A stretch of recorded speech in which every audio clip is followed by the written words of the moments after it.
من أحلى وأطعم الأكلات اللي بنحبها واللي ممكن نعملها في أي وقت هي الفتة اللي بتحلي أي لمة وتحلي أي سفرة تتحط عليها، وخصوصا بقى لما نعملها في العيد. تعالوا بقى أقول لكم هنعمل إزاي أحلى طبق فتة ممكن تدوقوه. يلا بينا نبتدي في عمايلها على طول. بس اللي أول مرة يشوفني أنا جيهان عزب، يسعدني اشتراككم ووجودكم معايا على الصفحة وفي القناة. ولو عجبكم الفيديو ما تنسوش تعملوا له لايك وشير. أول حاجة هنبتدي بيها هي تسوية اللحمة، لأن هنحتاج الشوربة بتاعتها في كل حاجة هنعملها.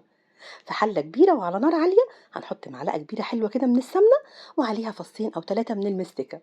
وهنشوح بقى اللحمة بتاعتنا ومش عايزينها تاخد لون ولا تتحمر، احنا بس يا دوب هنديها صدمة كده عشان ما تنزلش ميتها وتحتفظ بالسوائل بتاعتها جواها.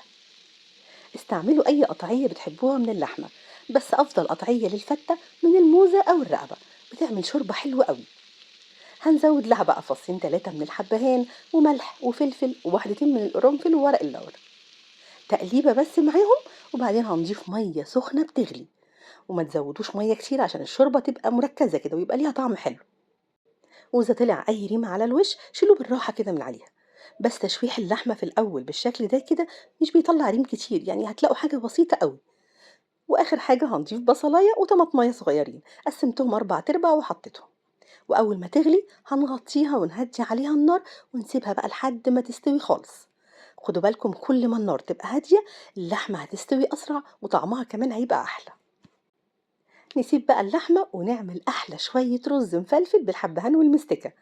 في حلة هنحط شوية سمنة حلوين، ممكن تحطوا مع السمنة معلقة زيت، وعليهم هنحط فصين من المستكة يسيحوا بس الأول. وبعدين هننزل عليهم ب2.5 كوب من الرز مغسول ومتصفي من ميته. وهنحط بقى معلقة صغيرة من الملح، ما تزودوش ملح قوي عشان هنضيف شوربة. وهنحط كمان فصين من الحبهان، بس افتحوهم الأول شوية بسيط كده عشان يطلعوا ريحتهم، وورق لورا. وعلى نار هادية بقى هنشوح الكلام ده كله مع الرز كويس قوي لحد ما نلاقي الرز نشف من ميته وتغلف كله بالسمنة.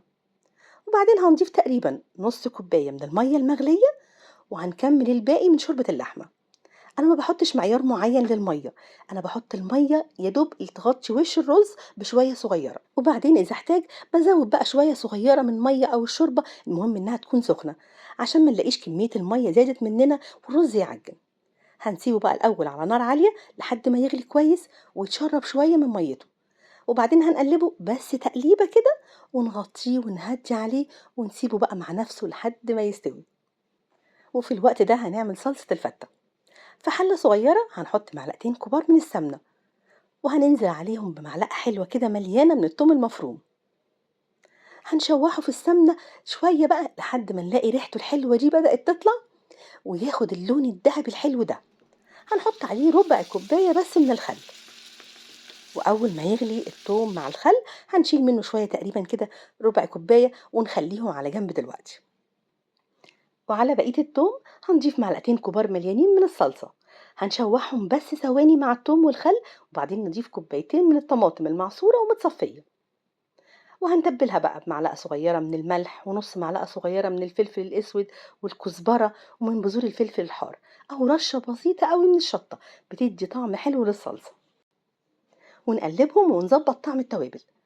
ونسيت كمان هنحط نص معلقة بس صغيرة من السكر عشان تعادل حموضة الصلصة.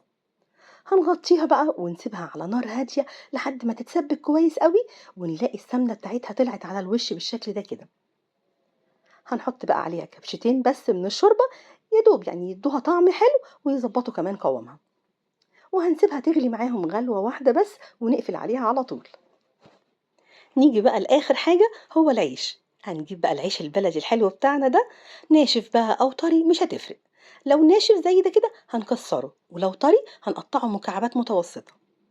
وهنجيب معلقة من السمنة هنحط عليها نص معلقة صغيرة من الثوم المفروم ورشة ملح وفلفل. هنقلبهم مع بعض ونحطهم على العيش، ونقلب بقى فيها العيش كويس قوي. عايزين العيش كله ياخد من طعم السمنة والثوم. عايزة اقول لكم بقى الخطوة دي بتفرق جدا في طعم العيش، بتديله طعم حلو قوي. هنحطه بقى بعد كده في صينية وندخله الفرن لحد العيش ما يتحمص. بس كل شوية قلبوه تقليبة كده، هاتوا اللي فوق من فوق ومن تحت كده لحد ما تتأكدوا انه كله اتحمص. هنجيب اللحمة كمان وهناخد شوية من صلصة الفتة وندهن بيها وش اللحمة كله، بتدي برضو للحمة طعم حلو قوي. وبعدين حمروها بقى في حتة سمنة بلدي كده أو تحت الشواية زي ما تحبوا. كده خلاص كل حاجة بقت جاهزة. هنجيب بقى الشوربة تكون سخنة بتغلي، وهنحط عليها شوية التوم بالخل اللي احنا شلناهم على جنب في الأول من تحمير التوم. هنجيب بقى العيش بعد ما اتحمص وهنحط عليه كبشة أو اتنين بس من الشوربة، المهم إنها تكون سخنة، وزيهم برضو من صلصة طماطم وبرضو تكون سخنة. ما تكتروش قوي من الشوربة عشان العيش يفضل مقرمش وما يعجنش. هنقلبهم مع العيش ونحطهم بقى في طبق التقديم، وعلى وش العيش هنفرد الرز وهو سخن. كل الحاجات اللي بتتحط في طبق التقديم بتبقى سخنة. كمية الرز والعيش اللي هتتحط زي ما انتوا عايزينها. أنا بحب الرز يبقى أكتر شوية من العيش، في ناس بتحب العيش أكتر، براحتكم. وممكن كمان بعد ما تحطوا الرز توزعوا كده كبشة ولا حاجة من الشوربة على الوش. وآخر حاجة هنحطها صلصة الفتة، حطوها على الوش بقى بالشكل اللي بتحبوه. وبقية الصلصة حطوها في طبق جانبي مع الفتة للي حابب يزود. ونحط على الوش اللحمة بعد ما اتحمرت، أو ممكن تحطوها في طبق تقديم لوحدها ومن تحتها كده شوية بقدونس. وبس كده الفتة بتاعتنا خلصت. جربوها وأوعدكم هتاكلوا أحلى طبق فتة، وصحة وعافية على قلوبكم مقدما. وما تنسوش جربوها وقولولي رأيكم فيها ايه، واشوفكم على خير.